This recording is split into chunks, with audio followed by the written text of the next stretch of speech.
55,000 వరకు దిగిరానున్న బంగారం ధరలు ఏంటి కామెడీయా? 92,000 బంగారం ధర ఒకటి కాదు రెండు కాదు ఏకంగా 55,000కి పడిపోవటమా? మాకు నమ్మకం లేదు దొరా అని డైలాగ్ అందుకుంటారేమో, కానీ ఇది మీరు నమ్మినా నమ్మకపోయినా ముమ్మాటికి నిజమంటే నిజం. ఇది నేను చెప్తున్న మాట కాదండి, నేషనల్ లెవెల్ విశ్లేషకులు చెప్తున్న మాట. ఎందుకంటే గ్లోబల్ లెవెల్లో ఆర్థిక పరిస్థితులు, మారుతున్న డిమాండ్, మన ఇండియన్ రూపాయి స్థిరపట్టం లాంటి విషయాలు గోల్డ్ రేట్ ని ఎఫెక్ట్ చేస్తాయని అంచనా వేస్తున్నారు. ఇప్పుడు బంగారం ధర 90,000 పైనే ఉంది కాబట్టి ఇలాంటి గోల్డెన్ ఆపర్చునిటీ మళ్ళీ రాదు.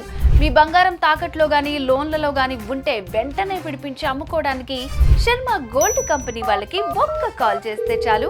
వాళ్ళే మీ ఇంటికి వచ్చి వివరాలు అడిగి తెలుసుకుని వెళ్ళి తాకట్లో ఉన్న బంగారాన్ని విడిపించి ఆ రోజు ఆన్లైన్ ధరకే కొనుగోలు చేసి మిగిలిన అమౌంట్ ని మీకు ఇచ్చేస్తారు. ఇప్పుడే మీ తాకట్టు బంగారాన్ని అమ్ముకుంటే లాభం పొందుతారు. సో తాకట్లో ఉన్న మీ బంగారాన్ని విడిపించుకోవాలంటే శర్మ గోల్డ్ కంపెనీ వాళ్ళకి కాల్ చేయండి.